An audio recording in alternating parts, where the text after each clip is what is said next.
Hey, what's going on, good people? Y'all know what it is. Baddest Chaplain here, hoping all is well with you and yours. And today is a joy, it's an honor, it's a privilege. It's a long time coming. Talking to my brother Lawrence Ross, acclaimed author, speaker, and new Knicks fan. Is that right? So I'm like every Laker fan, right? That's right. So I'm a diehard Laker fan, but anytime, so the Knicks just so happened the last 2 years to go up against the evil empire that is the Boston Celtics, That's right? right. So the joke is that I when the Lakers are out, right, or Right, right. as I like to say, when the Lakers decide to not participate in the playoffs. So I for some reason the tradition has been because the Knicks were playing Boston and Right. I hate the Celtics Of that course. I become a Knicks fan, right? But Yeah, I'm yeah. I'm conditional Knicks fan. I'm a Knicks fan when we win. That's my Knicks. That's And right. when they lose, they're y'all Knicks. That's our And so Knicks. so right so so right now they're my Knicks. That's right. They won. But if they lose game 6, I'll never Go back seen to them in my me. life. That's right. They throw it right back to y'all. So I so hear no, that. I'm right now I'm the greatest Knicks fan you could ever have, Oh, for sure. except in about 24 hours. We'll I'm about to see say, how we'll they see how go. it goes. We'll see if We'll you see how last it till go. Sunday, right? Yeah, we'll see if it lasts. Because I mean, there is a tangential, connection because the last championship the Knicks won was over my Yeah. Lakers. That's right, right, right. I was literally, this tells you how old I am. I was 7 years old when that occurred. Come on. And my age is big back age. So, That's right. That's right. so if they pose no threat to me, as the Knicks. If they do great, great. My Lakers still have Luka Doncic. I'm very happy That's about it. that. No, you're sitting pretty. And when I'll tell you this, when I saw that Luca trade happen, I was like, of course he goes to the Lakers. Where else would he go? Because I try to explain to people we are Thanos. Clearly. We are inevitable. That's right. That's And right. so if just people if rational people just realize that the Los Angeles Lakers are the greatest organization ever to walk this earth, then everything would be great for you. But So you know, simple. it's so simple. I just try to keep it simple. Just root for the Lakers. Your life will be great. But I'll tell you this, I have two sons. One's 10, one's 8 years old, and this is their first year getting really into basketball. So I'm like, now they're gonna be Knicks fans for life. Like I was like, thank You God, really, this is the perfect where's time. is the do you guys have the child services? Right. This way, if you're a Because you're mandated condemning reporter, him. You are condemning them to a life of just maybe we can get this far, please. that's right. So, I mean, my son, it was hilarious. Is that my son just literally didn't care, right? And Oh man. so my son is both. My son is a third-degree martial artist. He's third-degree black belt, and so he cared about martial arts and he cared about track. Everything else, he was just like, as when he was a kid, he was like, Daddy, that's Daddy going nuts over that, right? That's And right. so I always tell this story about, I decided to take him to a Cal football game, right? And he was like 4. And so we take the trip from LA to Oakland. He's hyped about the plane. We get on the BART train. He's hyped about that. Frat, my best man and my best friend in the world, brings him a bag of candy. He's hyped about Uncle Rob. Right. He gets to the game. Before the game, he's thrilled, and then as soon as kickoff happens, he goes to sleep, and then the whole game goes on. He goes to sleep. Then he wakes up at the end of the game. We get back on BART. He's hyped about that. Get Right. back on the plane. He's hyped about that. My wife asked, "How did you like the game?" He was like, "It was awesome." He didn't see a That's right. Had single the best second song. of the No. game. So that told me right there. I was like, this kid ain't gonna be addicted to sports. He is addicted to art. He got his Yeah. degree in art, Right. manga, and anime. Dope. That's his stuff. That's it. So we kid each other. If we find cross references, then Right. we joke. He's like, "Hey, Daddy, hey, did you see this basketball anime?" And I'm like, "Of course not." Come on. And Right. then Right. I see some, and if I get any reference, I'm like, "I understand Naruto now." That Yeah. type of stuff and everything. Same, same. Like So my it's son hilarious. showed me like I think it's called Blue Lock. It's like soccer anime. Yeah, they have this one where he showed me where it was called there's a famous thing called the Dempsey Roll. Huh? And there is this anime that had the Dipsy roll in it. And the Dipsy roll, for anybody who doesn't understand, Jack Dempsey was a small man, it was like about 175 pounds, and he fought all these big giants and stuff. And the Dempsey roll is something that Tyson used too. And it's basically when you roll your shoulder and then your other shoulder still has power, and then you come like this. And so a smaller man, if you use it, a smaller man will always have leverage over a bigger man. It's almost like attacking. Have you ever seen Mike Tyson, attack people? He would move his head and then he would hit and then With that boom roll. and then knock him out. And Right. so there was an anime with the Dempsey roll. He was like, Daddy, you talked about this. Because I was telling him in his martial arts, he needs to do the Dempsey roll. And then it didn't matter until he saw it in anime. Then he was like, my dad's a genius, but Now it makes sense. yeah, but then again, we used to walk into a bookstore. He was again like 3 or 4 years old, and my wife would go, "Hey, Langston, that's Daddy's book." He'd be like, "Whatever," and then go straight to the Naruto books. He was like, Walking right past. walk right past it. He was like Naruto. I was like, all right, now let me go buy all these Narutos and stuff. So Telling you, man. yeah, That's man. how it goes. But how did you know in yourself that writing was going to be your passion? Like, what age was it? When did you first realize like this is something that's going to be central to your life? It's a combination of different things. So I always joke, and this is absolutely true story. Yeah, My mom is my personal philosophy. So my mom used to introduce me back when I was like 10 years old, and my sister who's like 3 years younger. She used to say, "That's my daughter Shauna, and then that's my son Lawrence. He's my black child." Okay. That's actually how she used to introduce me, right? Amazing. Because I was just like blackity, blackity, blackity. I read so much, right? I read so many books. Like I grew up in Inglewood, California, and I stayed at the library. Like in the summers, I would just get down. I would ride my bike over to the main library and just literally get a pile of books, sit down in the aisle, not in the regular stuff, just sit down in the aisle and just devour them, right? Right. And so I'm like everybody else. Nobody really kind of knows what what you're going to do. You just know that For you're sure. good at it. Right. Yeah. And honestly, it's weird, but it starts with kind of a care for words and a care for understanding and wanting the search for understanding with words, right? Not feeling a limitation that if you don't know something, constantly trying to understand how you can use words and story as a weapon to get across whatever kind of thoughts that you have. And that, I think my earliest goes, like elementary school. I had actually forgotten this, but I was like head of the yearbook. At my elementary school, I completely forgot about it. But I had done little things. I went to an all boys Catholic school, kind of like the most prestigious one out here, called Loyola High School. Got you. And my boys used to have me because they knew I had great cursive writing and I had a way with words. They pay me $5 to write a love letter to the girls. Oh, that's dope. And I was like, all right, cool, $5. I said, what you trying to say? I said that. So I started, with my love of words, my love of story, love of Black people, to tell all those things, and my love of history combined, and to tell all those different stories. And my first professional writing, kind of like, okay, I'm gonna take this for real, was I got a job. My first gig was in the early 90s, and it was for the National Newspapers Publishers Association, which is a syndication for Black newspapers. And and so I wrote a column, I think it was called The Black Web. It was explaining to Black people that this new thing called the internet. And so now, to tell you how that was kind of revolutionary, I told my mom, right? Because about the same time, my buddy and I decided to start this internet service providing company called, we were like the first on the West Coast, called RBG Online, Red, Black, and Green Online. Yeah. And so I remember telling my mom about it, and my mom was like, I don't see a use for it. And so I was like, well, you got that vision, Ma. That type of deal. Right. It's gonna be big, Yeah.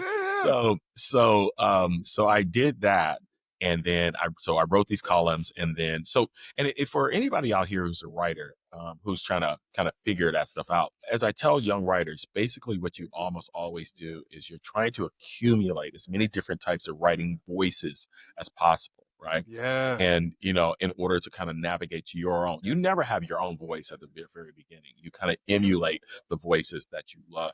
So my voices will always be the two people, really like the three people that I find to be, instrumental in how I see the world and how you communicate the world.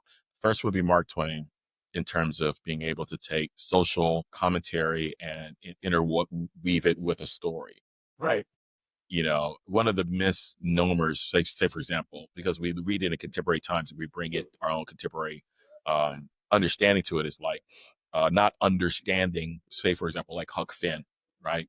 And how Right. revolutionary Huck Finn actually was. And For a sure. lot of times, I think as writers, we have to observe the world, we have to observe what's happening, and we have to understand the subtext underneath it beyond what's right there. You know, Huck Finn is basically the first depiction of a Black character as a human by a white Right. American, right? Right. And what people forget is that Nigga Jim is not designed as a slur. It is designed as a reflection of the society, of how they see him. And Huck is seeing him as a human being, which is the reason why he can't bring him in. Mark Twain is saying he is not a nigga. He is a human being, right? So okay. Nikki Giovanni, who actually became my friend. Yeah, so it was the most awesome moment in that I was at the Delta convention signing Divine Nines, and right when it first came out, and my back was turned, and I heard this woman say, "Hey, is that Lawrence Ross, the author of the Divine Nine?" I turned around, it's Nikki Giovanni, and somebody got a picture of it because I was so damn shocked. Okay? Right. And so we became really great friends. She eventually wrote the forward to the Divine Nine, but subsequent editions. And I spent a crazy day with her one time in Blacksburg in Yeah. Virginia Oh, Tech, Virginia. and I laughed because she used to have a red kind of sports car, and she's driving, and I can talk. Nikki Giovanni can out-talk me, which is insane. Okay. So Nikki Giovanni's talking and she's looking at me as she's talking, and we're winding down mountain worlds in the Blue Ridge Mountains. And she's Right. looking at me, and I was like, that's how it's going to end. I said, This is it. I'm going to make the New York Times, but it's going to be a obituary for Nikki Giovanni. I'm going to be unknown Black man. Black Unknown male was Black killed man. at the exact same time. And that's going to be my New York Times moment. That's So right. so that was that. And then my number one influence in terms of how I see the world and how it kind of connected that idea of history and Black people, the love of Black people, is Langston Hughes. Yeah. So we named our son Langston, On. at our club, the password is Langston Hughes. So, Let's go. use our internet all you want. I don't care. That's right. But yeah, he was my most important influence. And it took a while, after you've been influenced by all these folks, to then begin to discover what your particular voice is, right? For You sure. have to, at some point in time, writers write. And so you can't theorize writing. You have to write, right? And so you have to learn from other writers, and then you take classes and all the rest of the stuff, but you have to write. And so after a while, I was able to develop my own sense of self, which kind of mixes humor, always of No, but it's necessary. It was basically that growth. And then we can talk about my Here for because yeah, go ahead. I was gonna say because I think about like just the breadth of things you've covered with writing, like you're famous in Black Greek circles for the Divine Nine and all the commentary you've said about Greek life and higher education and race.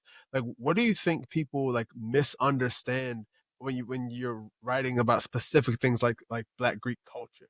Yeah, I think what happens. Okay, a couple of things. When you write a book like The Divine Nine, it's hilarious because oftentimes that's how people like define you, right? Right, Oh right. yeah, I got that book, and I'm like, that book was 25 years ago, and I've written 7 other books, right? Of course. And that's the only Black Greek book I've written, right? But people think that I've written a bunch of them and all the rest of the stuff. That's not true. I only had in your writing career, you have various topics that either pop up, because you have a perspective and you think, oh, no one is noticing this, right? Yeah, And yeah, yeah. and for writers, particularly if you're writing nonfiction, you're writing as an observer, as I mentioned before, but you're trying to observe before everybody else observes, right? Right, If right, I right. would say that if the arrow of the spear is right here, it's too late, right? It's Come too late. on. You have to observe the things in this world that other people don't. And so I think people kind of think that my main focus is always on Greekdom. It's just that I wrote the book, and then at the exact same time I had points of view about what we could do to have a healthy Divine Nine, right? And some of those views, in terms of anti-hazing, I've been a Brother Alpha for 40 years. Yeah, since my freshman year. I still look good, y'all. I'm 59, but I still look good. You're shocking the viewers, Lawrence. Yeah. I mean, I was a 19-year-old. I was 19-year-old when I crossed and everything. I was second semester freshman. So, don't get it twisted. I ain't sitting up there at 90 years old. That's right. Um, but the biggest thing is that, I always try to tell people is that it, I'm a life member, of Alpha Phi Alpha, but I love all the organizations. And my whole idea is that, the thing that allows us to thrive is to make sure that we're all healthy at the same time. It does no good Right. for Alpha to be healthy or Alpha to be sick and other people to thrive. Right. I Right. mean, we have to make it to where we all thrive. And that's kind of been my main point of view. However, having said all that, as a writer, my biggest point of view in terms of like you sit down all my canon, over a period of time, it will always be based upon, finding different things about Black people that we didn't know before. Right. And, it depends on the execution. You're like, I always tell people, like, I read my second book. I was like, whoo, that was a tough read because I was like, I don't know how I was writing it, but writing is like everything. You grow as you go. You get better, sure. and you learn better, and you write better books as you go along. Sure. And so that's kind of like the biggest. And then also, I think misconceptions as a writer is like people really believe that you make a whole bunch of money writing. And that's Right. not true. People believe that if they see bestseller on something and they don't understand how bestsellers are actually created, they think, Right. oh, man, you made made it. millions of dollars because they look at the market and they go over here. Well, I'm like, well, Right. not everybody buys your book. It's hard to sell a single book.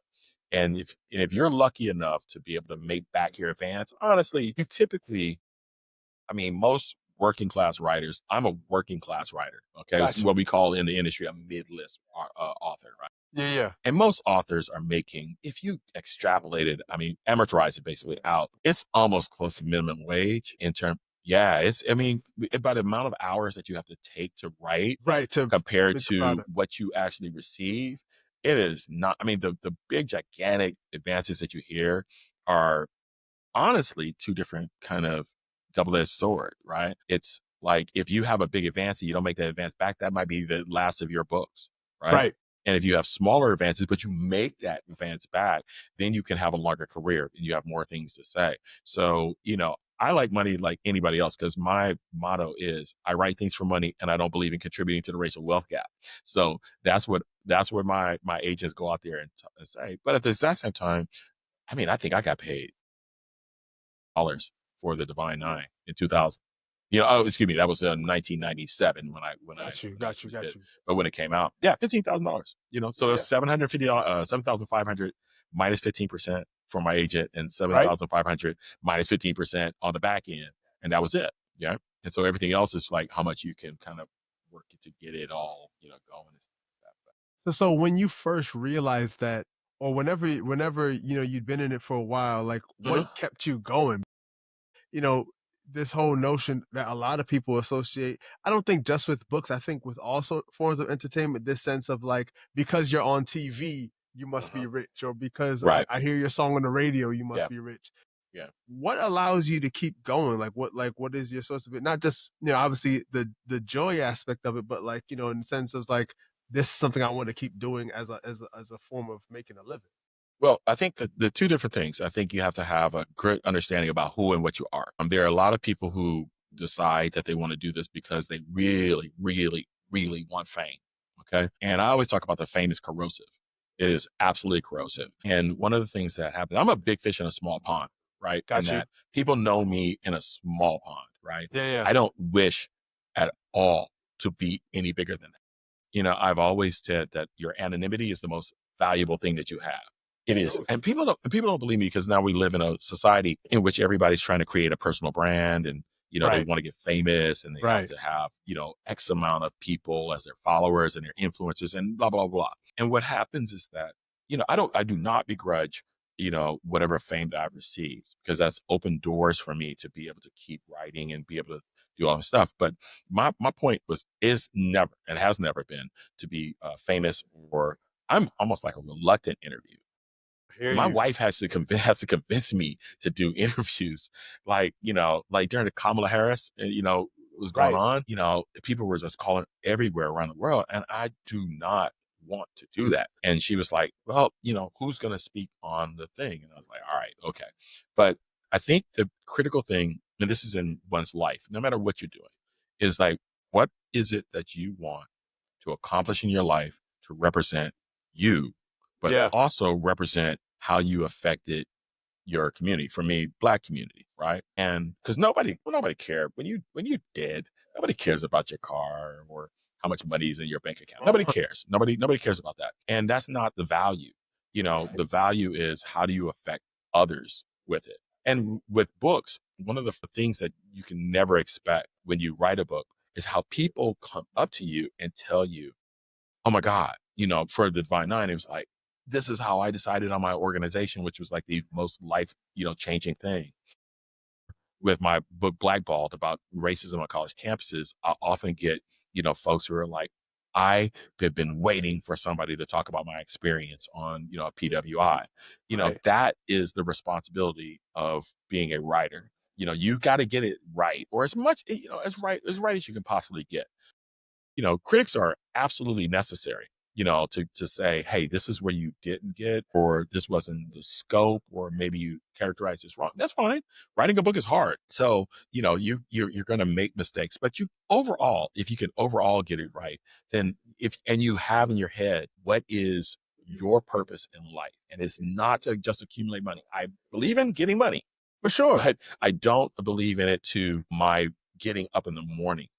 That's not my reason for getting up in the morning. My reason for getting up in the morning is almost like, how we always say, I tell writers, the reason why writers write is to become immortal.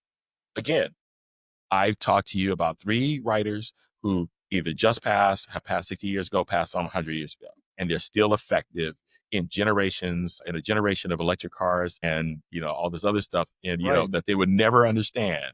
Yeah. They're still within us, whether or not it's, their poem or whether or not it's their stories, they are within us. And as a writer, that's the gift. If you can make an impact, and a sincere impact, not just a, superficial, so you can go out there and get something, so people can put a microphone in front of you, so you can be on TV, right? If you can make an impact that really reaches people, that's the.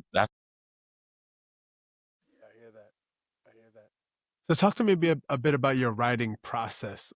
I think a lot of writers at the beginning have very romantic views of this, or they're going to have some log cabin somewhere. Yeah, I talk about that all the time. I said a lot of people who aspire to be writers, amateur writers and everything, and I don't say amateur as as a slur.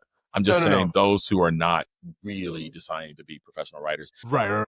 Our frat, Eric Jerome Dickey, we used to meet up like every so often, like sometimes randomly, sometimes we get together for coffee, right? And he used to say that everybody thinks they're a writer because they got an A on their book report in the 5th grade. That's right. Which used to die laughing. So yeah, that's what I call like in the movies writing, right? Yeah. Movies or vacation writing. I get this all the time. Every Thanksgiving, I get an uncle who got an idea. He's like, nephew, Let me pitch you.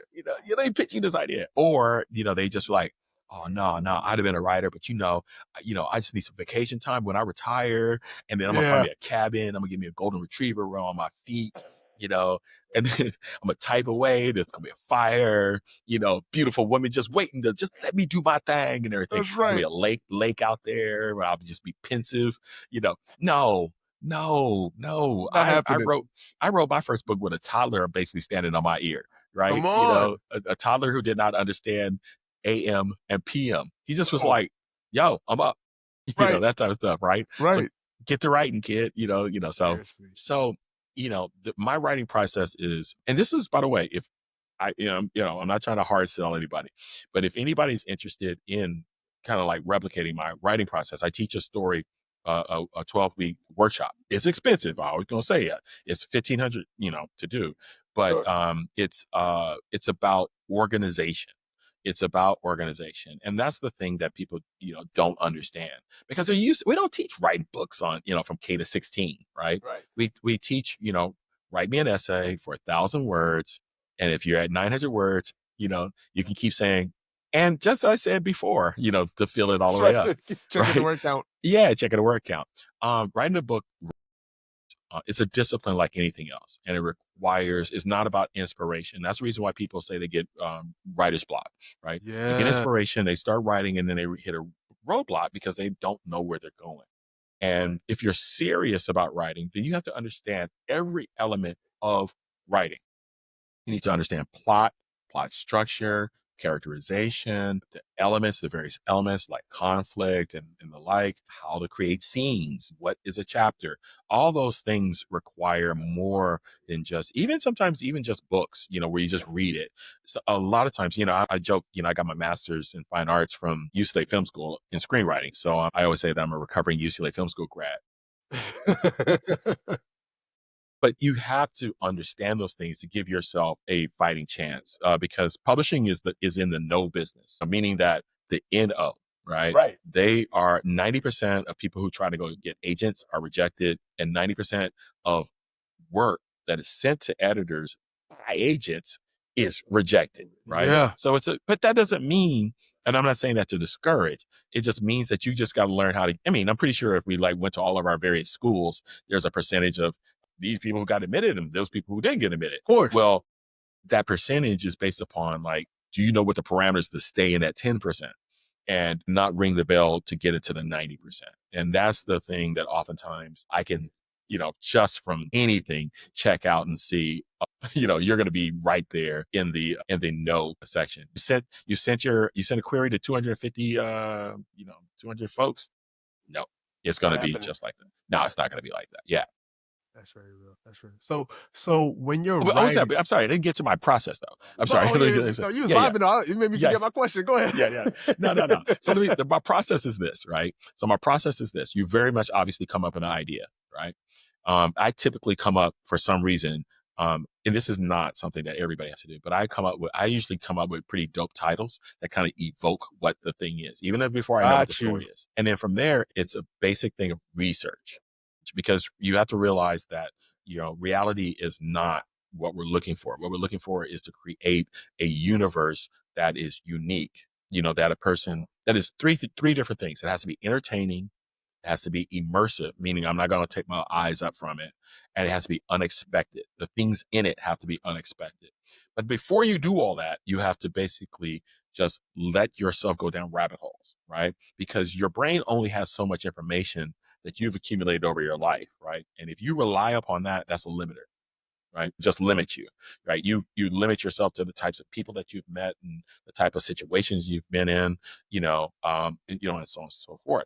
You need to expand that in order to be able to create characters that are not like other characters, right? Right. And you have to understand how storylines have to be captivating. Anecdotes aren't stories, right? Yeah. Anecdote, again, going back to my uncles are like, nephew, you need to write about me in Vietnam. And I'm like, okay, what happened? A bunch of stuff. We're Bunch like, of stuff. okay, yeah, that's not a story, Uncle Jerry, but I love him to death. But he says this every Thanksgiving, right? So, people he ain't giving up. No, not with a writer in the family. And so he's going to keep at it until I decide. And that's what I get. 90% of the people come to me talking about, they got a story. Can I write it? Because they can't write it. The key part is that you can write it, but it's just people tend not to want to do the work. And if you don't do the work, then you're going to be stuck. Yeah, that makes a ton of sense. Do you feel like you have an imagined reader in mind? Like, I know you talked about creating a world. Do you feel That's like, a this is great going to idea. resonate with these people? That's a great idea. Not really. Not really. I mean, my joke is this. Now, when you talk to your editor and the publisher, right, when they're looking to buy the book, they ask you, who's your demographic? And I tell people, I don't care what my book topic is. My demographic is always going to be the exact same people, Black women. Okay. It could be football on Mars. I'll be like, who's your demographic for this? Black women. Right. Because honestly, Black women they never have a depression or recession when it comes to buying books. And they're also the most gracious human beings on the face of this earth when you write a book. Even if they don't like your book. And I'm gonna give you a clear example of this. Going back to Eric Joe Dickey, right? Yes. So he said, we were joking about, because there's nothing more funny to me than book signings, okay? Because when you go up there reading, everybody wants to do a book signing when you're an author, but I'm just like, okay, cool. I don't understand why y'all want my signature, but okay, Right. I'll give it to you. But Eric talked about the one time he had finished doing his reading and this woman stood up and she said, I couldn't stand this book. I couldn't stand the cover. I can't stand the characters. I didn't like the story. I didn't like the plot. Could you sign this for my daughter though? And he was like, sure. That's kind of like what you get. But sisters will support you. And, I always say, I hope I supported them in the same way, Facts. you know, uh, but will support you to the nth degree. And they will take ownership of you. This is God, I can't even believe how many years ago. This was at the Delta convention. They had a literary lounge type of deal. It was like about 1,500 of them, right? And so I'm up there and I'm doing my thing, everything, and all the Deltas from Berkeley, every single Delta from Berkeley was like, I knew him when he was 18 years old. They was out there. I was like, okay, all right. They was like, I remember when he was online. It Come was like, on, and they telling was out there, stories. they was out there selling my book. Basically, I was just like, oh, I signed the book. They give you a So distribution. distribution. They was telling the stories. I didn't have to tell stories. So no. So if you say what is my readership, it's almost always black. But I don't write toward my reader, right? I I got write you. toward I write toward what is my interest and the best way to what serves the story. If you chase a reader, you won't catch the reader because you have no idea what is going to be the thing. Your story better be good, right? Yeah. Or your topic better be well executed. And if it's Right. not, then you're going to find yourself, thinking, well, why don't they like it? Right. And, you write the best story, it will find its readership. You write the best story possibly. Nothing in your book should be waste. Every word has to be crafted in a way, to your best, to your best ability. There are always other, I get inspired by better writers than me, and I'm always looking for better writers because For that sure. inspires me to be better. Absolutely. Yeah. Absolutely. So switching gears a bit, I want to talk to you about your work with the Metaphor Club, the Mhm. business that I know you all just announced that is going to be closing its doors July 1st, but Yeah. After 7 years. for after 7 years. So Yeah. talk to me a bit about as you're sort of like reflected now, like what have been the things that make you like really proud about the Metaphor Club? Well, I think the thing that makes me really proud is that, getting with, so the origins of the Metaphor Club. So for those of you who don't know what the Metaphor Club is, the Metaphor Club is out here in Los Angeles on Crenshaw Boulevard is a creative co-working space that I opened along with three of my frat brothers, Lawrence Gilliam, Jamar Wilson, and Gerald Rawls. And two of us went to Berkeley, different generations. Me and Got you. Jamar, I like you're younger than me. And then Gerald went to Temple University and Lawrence Gilliam, unfortunately, went to Stanford. Unfortunately. So the origins of it actually, I joke with my boy, come from my boy Mark Lamont Hill. I did a book signing at his place, Uncle Bobby's Cafe. And I joke with him because he's a Kappa. And I'm like, all right, a Kappa did for the one time inspired an Alpha and everything's doing this stuff. So he's my boy and it was so dope of a space that I was like, I would come here all the time.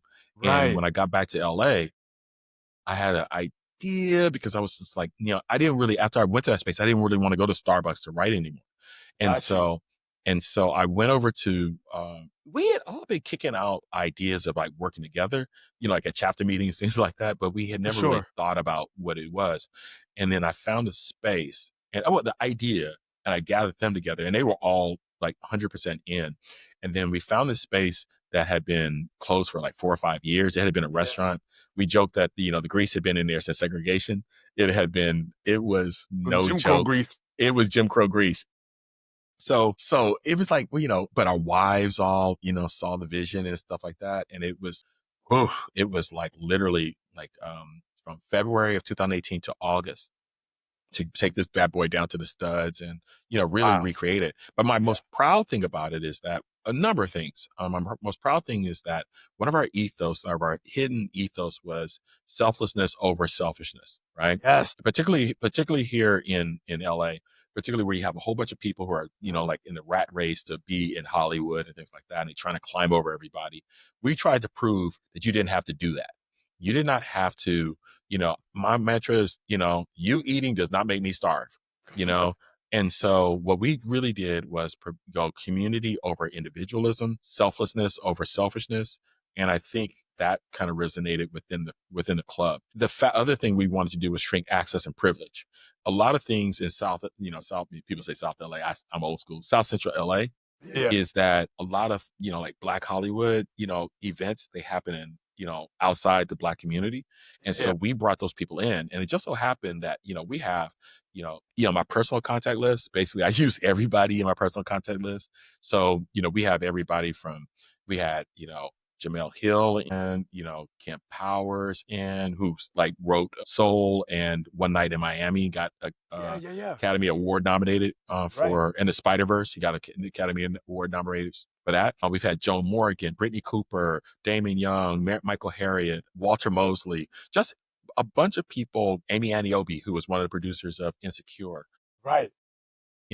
Anthony Sparks, one of the showrunners for Queen Sugar. Benny Boom, who was in our chapter. So Yeah. that made it easy, So Benny was easy to do and everything. But we still appreciate him. But all these people we brought in were people that we did not have any sense of, you didn't have to have any status to be in it.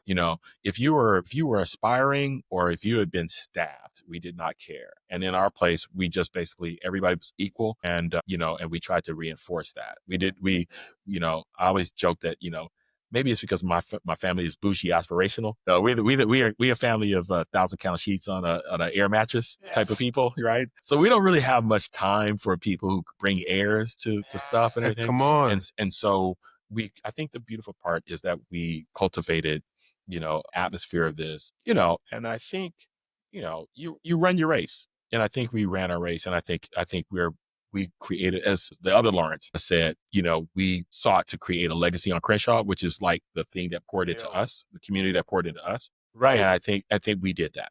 And so we're not sad at all about closing. We're grateful for having had the opportunity to do it. For sure. I just think about everything you're saying makes me think about just the importance of seasons and just the depth of time more than the length of time. Because in those 7 years, That's yeah. Because what you didn't want was for us at some point in time to lose focus. right? If we start losing focus because we're tired, or losing focus because we just didn't want to do it, but you feel shackled to it. That's not what we're looking for. And I think tangent. We're a co-working space, like on the thing, but we're more of a community, and it's very rare for people to get a third space, between work and home, where they can come in and laugh and be silly. We just had a cereal eating contest, yesterday, right? We do, our wives say, well, Lawrence's wife said, it's pretty accurate, said that we only started a club so we could have play dates. So, which is kind of true. So, and that was kind of like, hey man, what do you think? So like we would do just spur of the moment stuff. We're like, because we joke around and then we try to make it happen. So like, Right. and it's very hard for people who don't understand the space why this would be funny. But we decided, we're on Crenshaw. We was like, well, maybe we need protection. So we decided we don't want a real gun. We should get a musket. And we figured that the action of, the 45 different things of doing a musket would scare somebody away before we actually had to point it at them and shoot it. Because it'd take a minute to wait, hold up, put the stuff in, do the thing. You got 8 minutes to leave. You got to aim and you got 5. Hey, look, it's going to take me a minute to do this, but so just leave. Right, that type of stuff. So we didn't get a musket, but one of our boys who's a Kappa, actually, he was like, I got a saber. He sent us the saber. So we have a saber. It's a bunch of within the silliness and the absurdity is a sense of community. And Sure. we're proud of the fact that, we've had, I think about like 10 or 11 different PhDs finish their stuff here. We've had, just people, I've taken all of my knowledge and then just put it in classes for folks. Yeah. So if, not everybody's going to get an MFA from UCLA. All right. Not everybody really should want to get an MFA from UCLA, but I can give you all the information, and more, but Right. For our culture. And that's kind of like, that's taking what they have and making it for our use, right? Yeah. Their knowledge, and we create our own tools with it. And that's what we tried to do. Our slogan was, Black owned, all welcome. And then we have that on the front door. And just thinking about that alone, It's like the sense of like hospitality that seems like very innate within our culture. Like Mhm. we don't want to just like have these sort of like fiefdoms and like replicate what was done to us. We want to like have our No, space and we hospitable. we're inclusive. The Yeah. black folks are inclusive. We always joke. We got white members everywhere. In fact, right after this interview, one of our favorite first white member cracked me up. And so Dan, I don't know if you know Dan Fell. Dan Fell is big in Greek life and everything. And in fact, we had met like years before, back when I was the alumni advisor for the UCLA chapter, and he was at LMU, and we were trying to work out some stuff. But Dan was a big member, and we joke, called him Affirmative Action Dan. Affirmative action, Dad. And we brought him in here to the. He was our first white member, so he was obviously affirmative action and everything. That's right. And he's just a great dude, and everybody Awesome. who's come in have adapted. We just Yeah. make sure that they understand that this is not a white centered space. Oh, We're not. This was a space that we tell people that we don't whisper about white people. Okay, right. so you come in here, and if you want to talk about white people, we'll talk about white people. We don't trip, and they've all been wonderful. In fact, Dan said something to me. We have these debate parties, which were insane. And he said, "This is the dopest thing." He was like, "This is one of the first times that I've been in a space where I'm not the center of attention." Right. Come And I on. was like, I was just basically, working with everybody else. And he was Right. like, "That was so goddamn good." Yeah, of So course. all of them have been wonderful people to be members of the club. No doubt about it, man. So what are your hopes for what's next? Like I know you're always working on something. Like what like Yeah. what's coming next for you? So the first thing is I got to get back. I got some writing to get done on my personal stuff, but I'm also creating two different websites, because one of the things I'm a person who tries to solve problems, right? And that's my biggest thing. It really bugs me if I see a problem that just stays there, right? And so I'm creating two different online communities. One is a community that is going to be basically the Metaphor Club online, and because we always got a bunch of people who were like, man, I wish I lived in LA. Yeah, are Right. you guys going to have a franchise, right?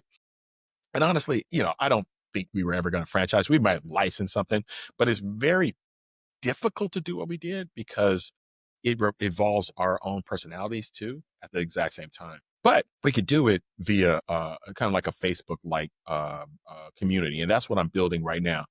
It's going to cost. I want to let people know it's going to be Sure. $99 a year to pay for the servers and all the rest of the stuff. But it's also to prevent, I'm personally tired of folks, you know, online in terms of, like anti-black, racist and Yeah. homophobic tropes and misogynists, Right.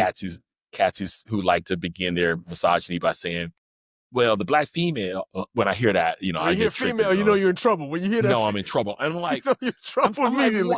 why my day got to get messed up like this? Right. So I'm looking for people who opt in, and I mean opt Yeah. in because they said, you know what, that's the type of thing. No algorithm either, and so that's that'll be launched at the end of the month, at the end of June. And so if anybody wants to sign up, if that sounds like them, I'm going to send you. If you say that you like that, I'm going to send you a list of 99 reasons why not to join. Because I want to make sure that if you check down that list, like you don't like intelligence, there you go. There's There's my your stop. excuse. This Right. ain't your stop, right? Yeah. If you believe reading books is a bridge too far, that ain't my place, right? So I'm gonna give you 99 reasons, because the dollar amount ain't gonna be the thing.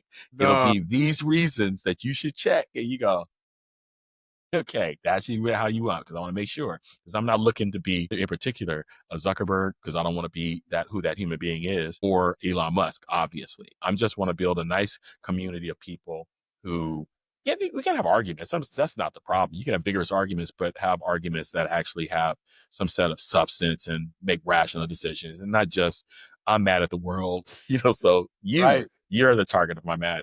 So I'm doing that. And then the other one is called Midlist, which actually brings together podcasters, reporters, anyone in the media, along with authors who tend to be overlooked, who are midlist authors. So say, for example, you wrote a book on tariffs, right? And nobody knows about it, right?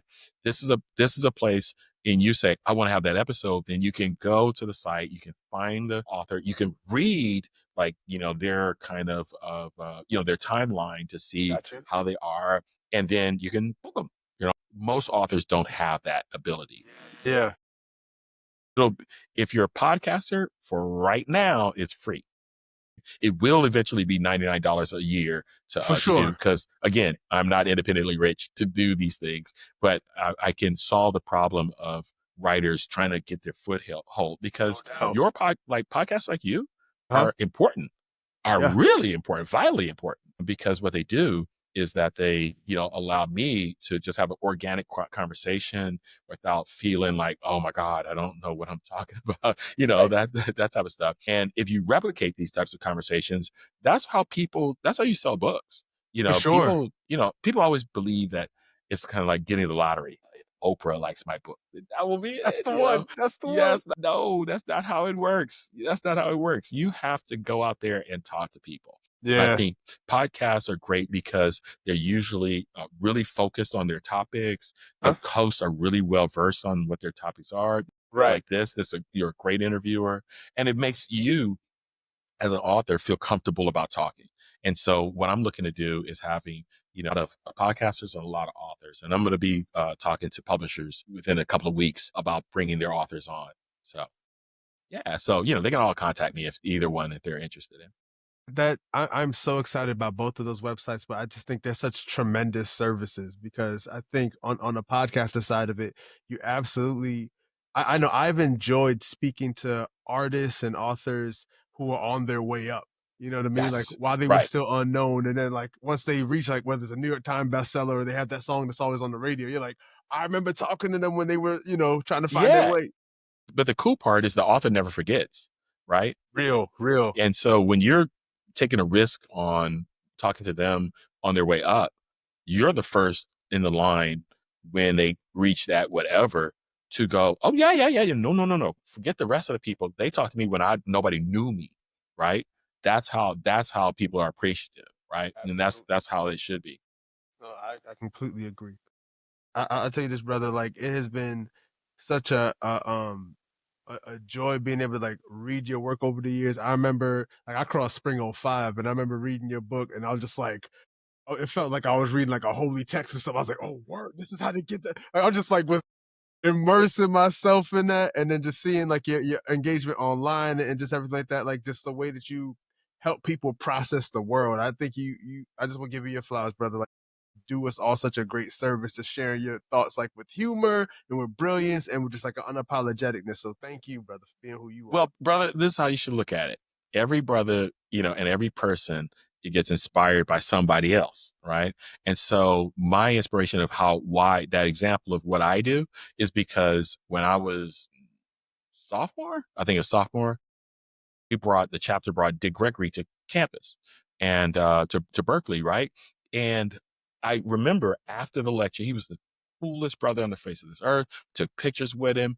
Then afterwards, he stayed for like about a good hour and a half, 2 hours. And when I was talking to him, I was tripping in my brain. I was like, why is he like taking me seriously? I don't know anything. I'm only 20 years old. And he took me serious, right? Yeah, He took me seriously.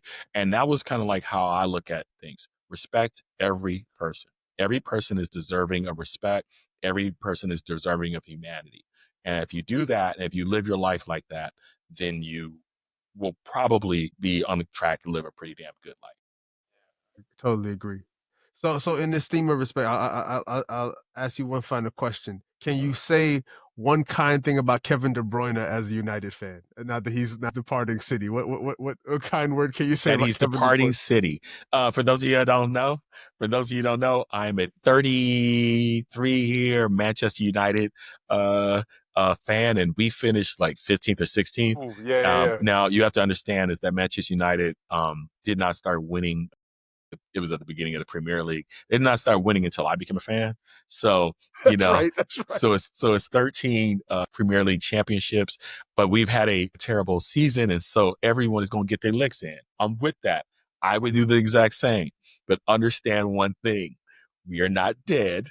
We look like it, but we're not dead, that we will come back. And when we come back, you will find no one gloating more than me. For sure, for sure, for sure. I was like, I can't see him. I'm looking at the top half of the table. Where they at? I don't see him. Look, I was just happy that we won the last game to make me feel good. Yeah, that's it. That's really it. That's really it. Oh my goodness. If we get Victor Osimhen, I'll be happy. That's all Yeah, I care no, about. it should. Yeah. Everyone's going shopping this summer. I think it's gonna be a good transfer window. So I don't care if they go into debt or more debt. They better get get Victor Osimhen. All is forgiven. We already got it Cunha. all I work feel out. good, and we get Victor Osimhen, and then probably we get a right back. I'd be happy to.